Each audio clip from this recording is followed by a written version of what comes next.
Hello, everybody, and welcome back to Salute to the Sickos. We have a great show for you planned today, but I want to stop and promote this show real quick. It is on all the major platforms: iHeartRadio, iTunes, it's on Amazon, it's on a lot of different stuff. The only place you can't find it is YouTube. It is everywhere, and today we are with Brian. Brian, how are you today? I'm doing great, Marcus. How you doing? Good. Let's jump on in and talk about your AEW fandom, and most importantly, when did you start watching wrestling?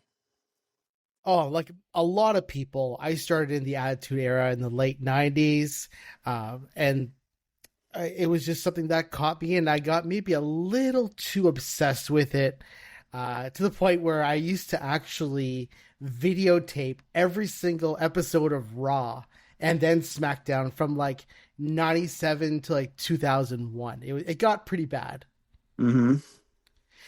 and from there. I ended up kind of drifting away as a lot of people did from pro wrestling come the 2000s, the 2010s. I have a very similar experience with pro wrestling to a lot of people who grew up in that time watching wrestling. And I really kind of faded away from WWE, and I would keep up with dirt sheets or like ewrestlingnews.com and check out what was going on, but I didn't have cable. I really, it wasn't a big part of my life and a part of my entertainment during that time. Okay. So, how did you get into AEW? I don't remember the exact year. I want to say it was probably 2020. Okay. And I just found one day this random wrestling video on YouTube. And I didn't know who the wrestlers were. But the commentary caught my ear because I heard Tony Schiavone. And I was like, what? I haven't heard about this guy since like early 2000s, late Mm-hmm. 90s. Mm-hmm. And then to my surprise, I heard Jim Ross. And I was like, this is interesting. Why are Tony Schiavone and Jim Ross doing commentary together when they were neck and neck during the Monday Night Wars? Obviously, I hadn't been in the wrestling loop, so I had no idea what really happened to anybody after WCW ended.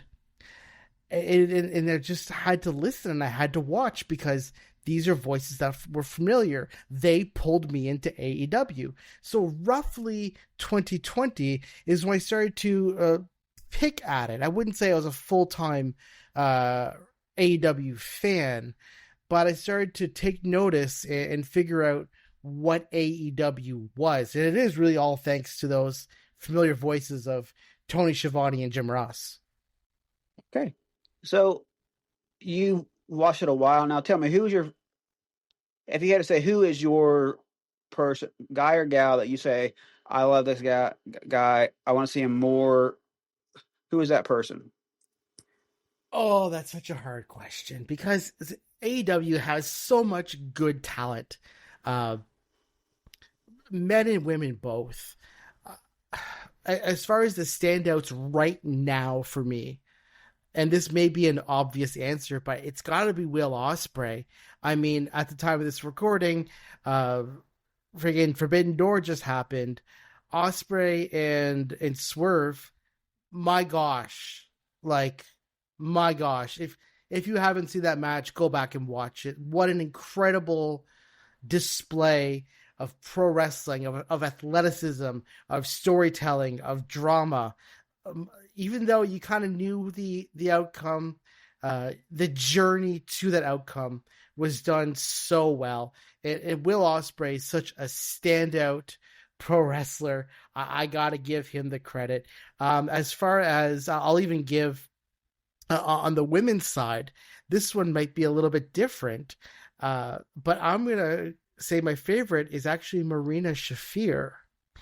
Okay. And the reason for that, it's actually not because of AEW, but because of Defy. If anybody has ever heard of Defy Wrestling, if not, I suggest you go check it out.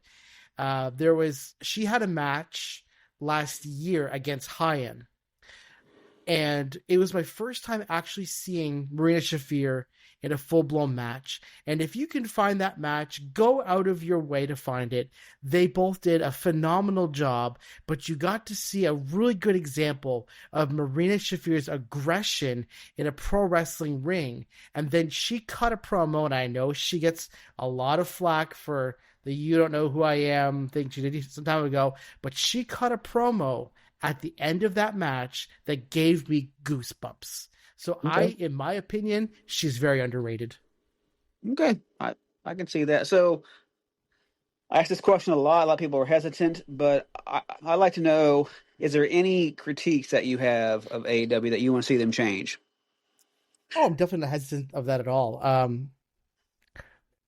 The one issue, at least recent issue, going to Forbidden Door was the lack of build and lack of story.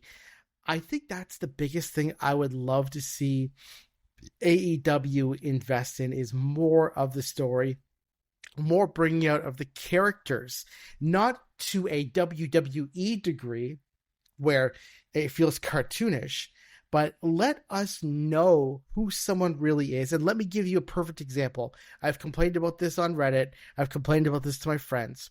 Chris Statlander. Love her in-ring work. She's phenomenal. I don't know who she is. Yes. She went from the galaxy's greatest favorite alien to some sort of heel for some reason, and then Mm-hmm. really weakly kind of crept back to being a face. And I think she is amazing. I loved her match with Mercedes Moné last year. I think she's a great talent. But if I could connect with her more, I would probably be a Chris Statlander super fan. She has it in the ring, but I need to understand who she is. Give me the depth. Give me the nuance. Give me the story. And I think if we hit on that more, that would attract, not only elevate AEW, but maybe even bring in new fans. Okay. So let's talk about the title scene a little bit. I like a lot of them. Some people I question. The main event. My problem with the main event, honestly, is a lot of the same people regurgitate. Who's your favorite wrestler? What do you think of each uh each champion? Are there any that don't need to be champion? What do you think? Oh, that's hard. Uh that's hard to say who does and doesn't right now. Because there are belts that help build people. Like we have Mark Davis with the national belt, and I mean the international belt has title has only started to really get a little bit of momentum since it came Mm-hmm. off of Okada. And I'm a big fan of the international title because I actually have a replica behind me signed by a couple of wrestlers. So Mm-hmm. I'm a little bit biased towards that. I'm glad Takeshita has it. I'm a big Takeshita fan. I think my only issues with any belts are the trios because I literally forgot about it until this very question. I absolutely forgot about it. And I've heard arguments of people say, oh, in the past, teams would hold on to belts for so long. And sure, but they probably also defended those belts too. They probably also had them. So Mm-hmm. are there too many belts? Maybe. I'd say what's important to a wrestling company. You obviously need your major title, the AEW Championship, right now held by the everybody's favorite scumbag Mm-hmm. MJF. Um, we have the TNT belt, Kevin Knight, great way to elevate him. International belt, Kinosuke Takeshita. Tag belts, Cope and Christian. I think if there were to be anything that would be, I feel like falls to the wayside, it's the trios titles. But I think everything is where it needs to be. And this is all, it's always an ongoing story. It's always an ongoing process. One thing will always lead to the next. The champions now will lead to be building someone else up later down the road. Okay, yeah, I get it. I don't have a problem with a lot of them. I'm not. I don't know about the international myself. I think it. I don't know. I feel like there are two that could be combined and stay that way, uh, Yes, I agree. but that's just me. I really want to play a little game with you that we like to play Okay. on here.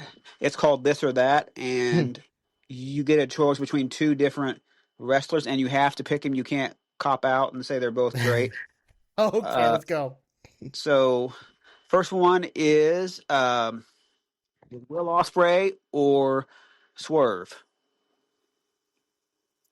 Osprey, Ospreay, okay. Uh, Megan Bain or Statlander. Statlander. Okay. Okada or Takeshita. So I say Takeshita. I'll just go Takeshita. I'll just leave it at that. Okay. No, go ahead and explain. You're more welcome to explain. So I've been a fan of Takeshita for so long. I love his in-ring work. But Okada, he has a leg up in one way because he has a bit more uh, character, not personality, a bit more character. He has the catchphrase, right? He has a bit of that attitude, and it's always fun to see the attitude and to watch that, and people cheer it, right? He's in the Mm-hmm. middle of the ring. He reaches down, the camera is zoomed in or is zoomed out, and all of a sudden he lifts the middle finger and, everybody cheers. So there's a bit more character to him. Well, Takeshita doesn't have anything memorable like that, but he's a dang good wrestler. So Mm-hmm. that's why it's hard, but my heart is still with Takeshita. Okay. I like that. What do you think about Young Bucks or Brodito? I will take Young Bucks. Okay. All right. Last one, Athena or Mercedes Moné?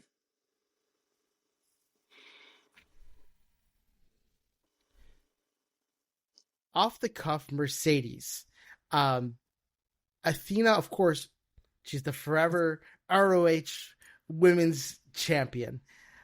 But the problem is that because ROH is a bit of a not as big, if I can say it that way, as AEW. Mm-hmm.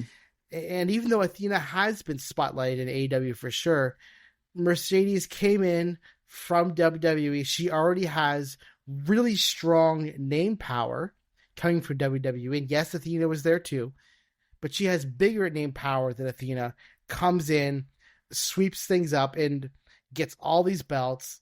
And these are things that she's memorable for, right? Yes, Mm-hmm. Athena is memorable for the ROH championship, but that's just one belt. That's just one aspect. Here we have Mercedes with this great big character coming in, the CEO, the gold digger, as I call her. It's effectively what her character is, and probably maybe she is too. I don't know. Mm-hmm. And no, I feel like Mercedes has left a bit more of an impact than Athena is. I think if Athena were to be more consistent in AEW and even drop the women's title and get on board something in the AEW, maybe I would change my mind. But she's a phenomenal athlete. I love watching her on the ring. But there's something about the character. And listen, My World Mercedes Moné, beautiful, beautiful, beautiful match.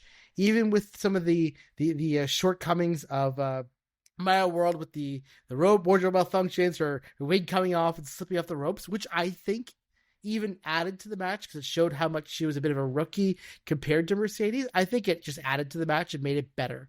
But the fact that I know Mercedes did a ton to carry her through that match, worked well with her, I got to give the flowers to her. Okay. So another question I have is, there's a fine line for comedy for a lot of people. What do you think about certain wrestlers and using the comedy stick? I love Leo Rush. A lot of people just don't get it. What do you think about people like him? I wasn't on board initially. I think a lot of people weren't. But I think it's the same idea as, even though I'm not a WWE fan, it's the same idea as when Danhausen debuted. They didn't get it, and there was boos. But now, as people have said, he's basically printing money. I think when it comes to more gimmicky wrestlers, you need to let them cook and Yeah. you give them time. Now that I'm seeing Leo Rush pop out of a hockey bag from under the ring during the cage match, and I've seen it pop up in like in one of the Facebook videos or social media videos, like a production truck on someone's channel. Can't remember who it was, but anyway, I think there's definitely a place for it.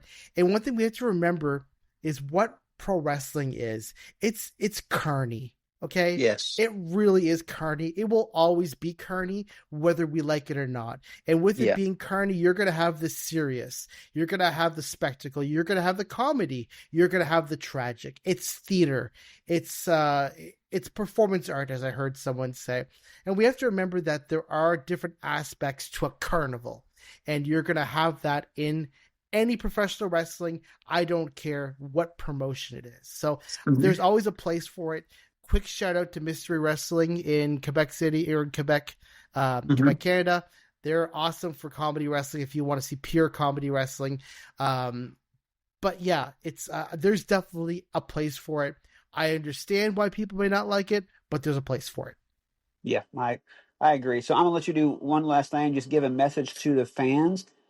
A lot of new fans come on. That's one of the reasons I have a show on there called AEW 101, where we explain a little about lore and stuff. We've talked about Forbidden Door. We've talked about the beginnings and stuff. So I want just give a message to why fans should keep on watching the product, and new fans what you should do to get into it. If I were to give a general message to new AEW fans, I would say this. Wrestling companies like WWE have been going for 50 plus years, or whatever it's been. This is, of course, a newer promotion. Promotions come and go, but for this one, you're still getting in the ground floor. This is still new. This is still beginning. 7 years in, yes. But relative to wrestling companies in the past, this is new. You're experiencing something different. You're experiencing something exciting. And of course, like any wrestling promotion, like any business, of course it's not going to be perfect. Of course there's some things you're not going to like, and that's okay. So enjoy the things that you do that you do like from it. Take those things and focus on them. But get in here on the ground floor, because this is just getting started. Things are just getting going with AEW. They're finding their stride. They're actually in an incline as far as their product goes right now. It's a slow incline, but it's a beautiful journey to be on. Sit back, lock in, enjoy the ride, and you're going to look back in several years and say, yeah, I remember that. I remember when things were like that, and now here's this. You're going to be able to reminisce about this, and you're going to look back and just say, yep, I've been a fan, and I'm a proud fan, and I'm proud of what AEW has become since I started watching it in 2026. All right, well, we enjoy our fans coming on because every fan has a story, but I'm going to let you go for today, and I hope to see you again. Thank you very much. All right, thank you.